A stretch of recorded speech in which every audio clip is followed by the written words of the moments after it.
Alright, round one starting up here.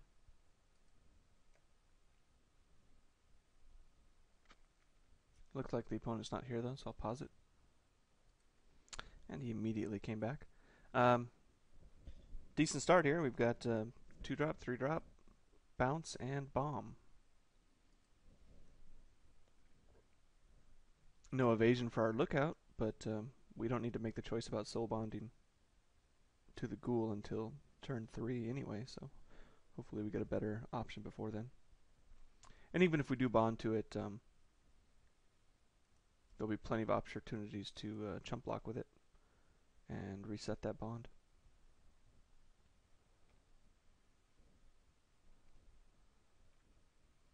So potentially red-white here.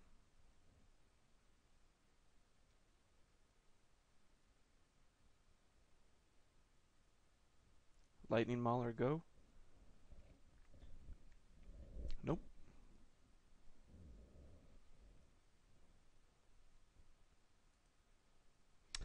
That was a nice little turn too late, but it's much better with our tandem lookout. And unless he's got a low drop angel, we could potentially be drawing some cards here.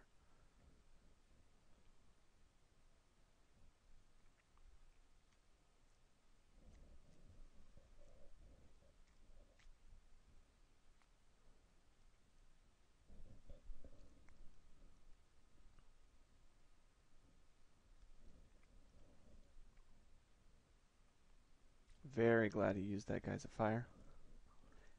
And he did it pre-combat, so I'm still not going to trade for your Vigilante now that I've got a 2-2, but interesting. So, does he have a Righteous Blow or not? If he has the Righteous Blow, then it sucks to go tandem lookout attack.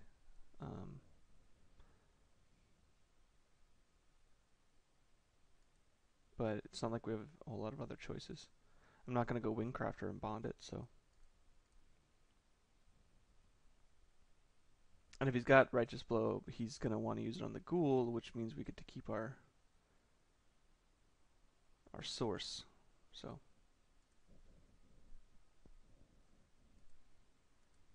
And if he's got Pillar, he has to wait on till his turn, and we still get to draw a card here. So, and even up the life totals.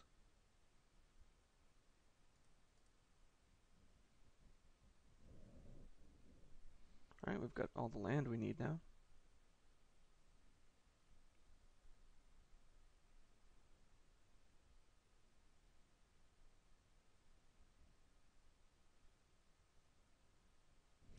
So, if he just plays a single creature here, I'm going to be happy to Into the Void.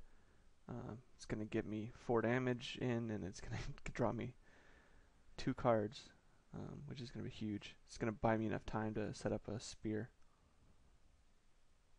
But if he's got removal here, it's a little different story.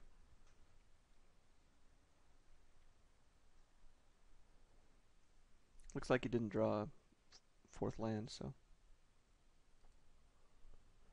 Alright, main deck Explorer isn't that great for us, but we have our own unblockable. It's going to be great if he doesn't attack here, too. Save ourselves a point of damage. Nope. He's willing to get in. Smart enough.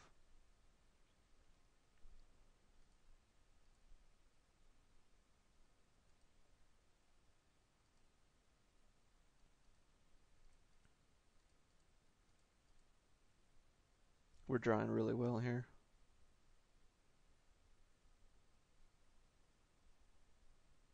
Human Frailty is wonderful against red-white.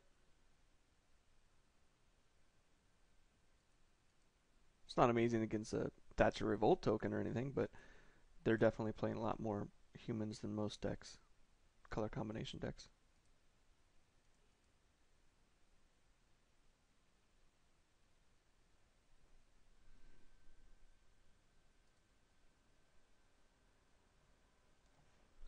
Okay, so next turn we could Spear plus removal or Spear plus Wingcrafter. It's pretty productive. Turn after that, same thing, but equip plus spell. Whatever's left over. And while we're getting to play leftovers, he's playing start over. That's decent, but it means we get to draw a whole nother 2 cards. So, completely fine with that.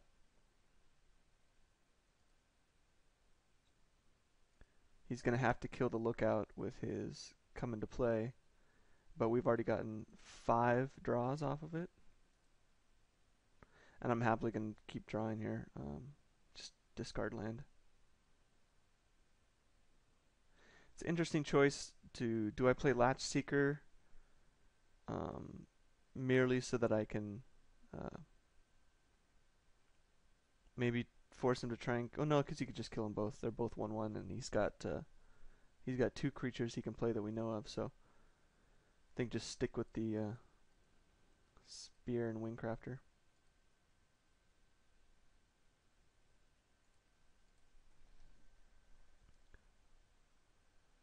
He's gonna have to ping me or kill both of these creatures, and then we'll still be able to suit up the Butcher Ghoul and go to town.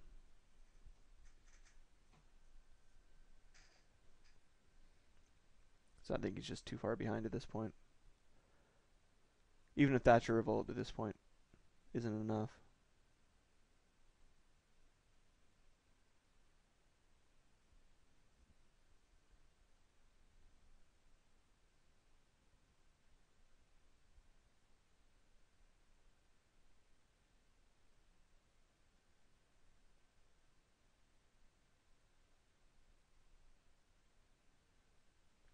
So my plan is just drop a land, equip, and then keep open Human Frailty.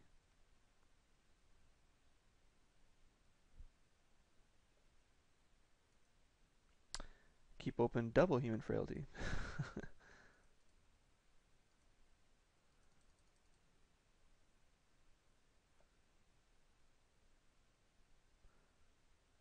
And I'll be casting one of them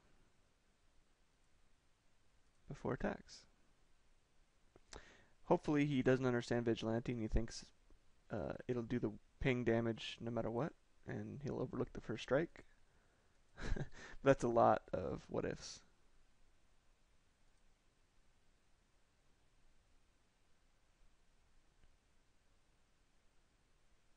So even if he's able to kill the ghoul now with comes into plays, we can still re-equip our newly minted angel and then repeat.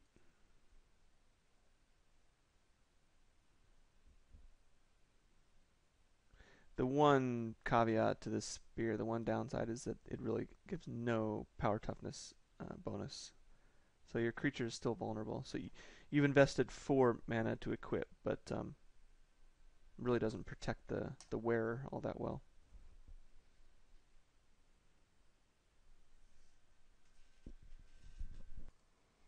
Alright, I had to take a little break there.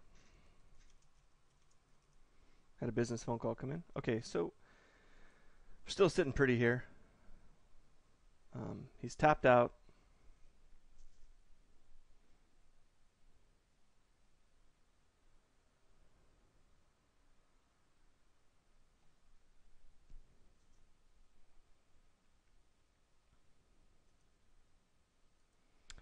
I believe we'll still be using our Human Frailty and his Protector into turn.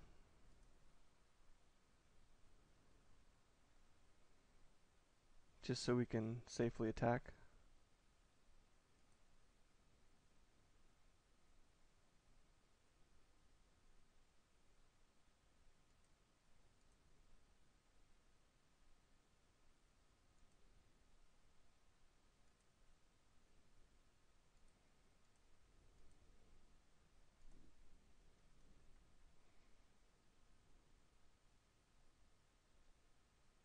Yeah, not very fair.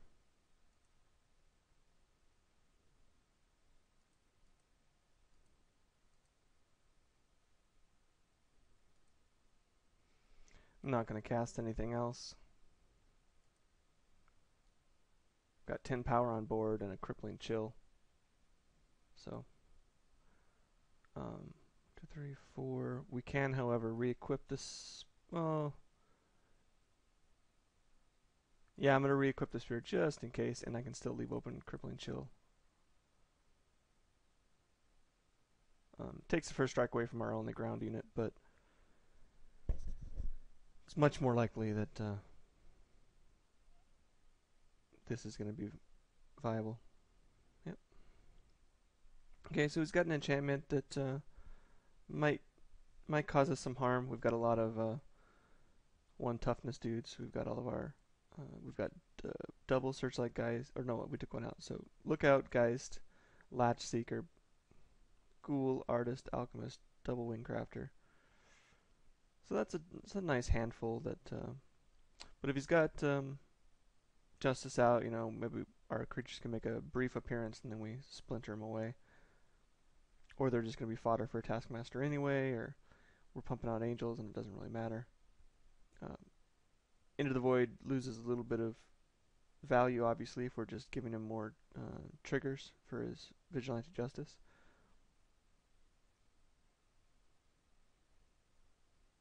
I kind of like Shield Mate for that reason. Certainly, we wanted to bring in red-white, bring in these defenders, but with Vigilante Justice, that throws a wrench in those plans.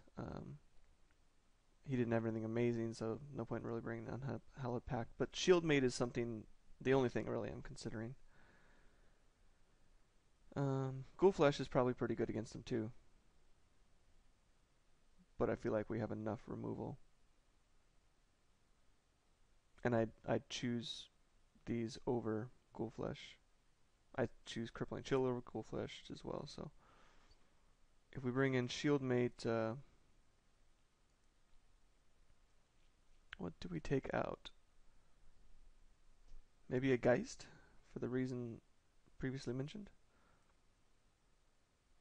I really like the Double Driver, Double Executioner, so maybe we just take this out.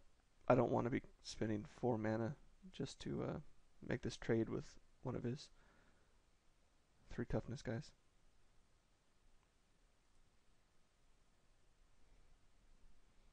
I like the 2/3 body on the Shield Mate against red-white, and the Hexproof can certainly come in handy. Alright, so we've got a really nice 2, 3, 4, 5, but I don't want to rely on drawing all that land, so, and we're ahead in the game, so why take a risk?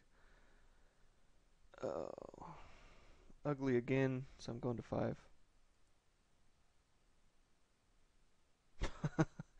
Alright, maybe we're just destined to lose this game. I'm not going to 4.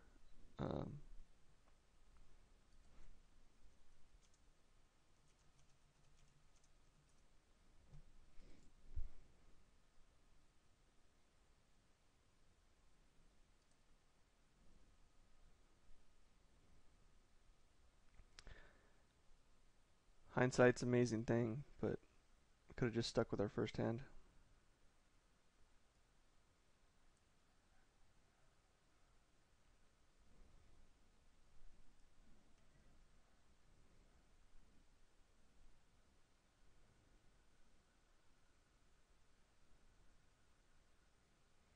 When I have a bad hand, I don't mind at all admitting it to my opponent here like this. Give him a little bit of false sense of security. It doesn't hurt me either way.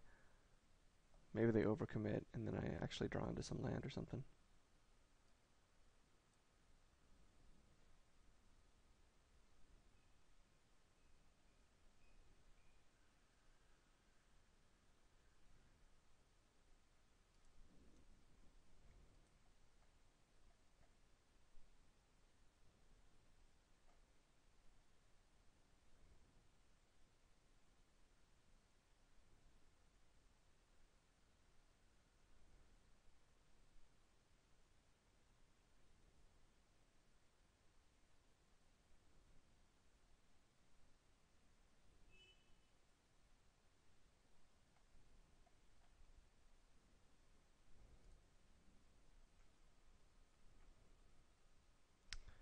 Yeah, not looking good.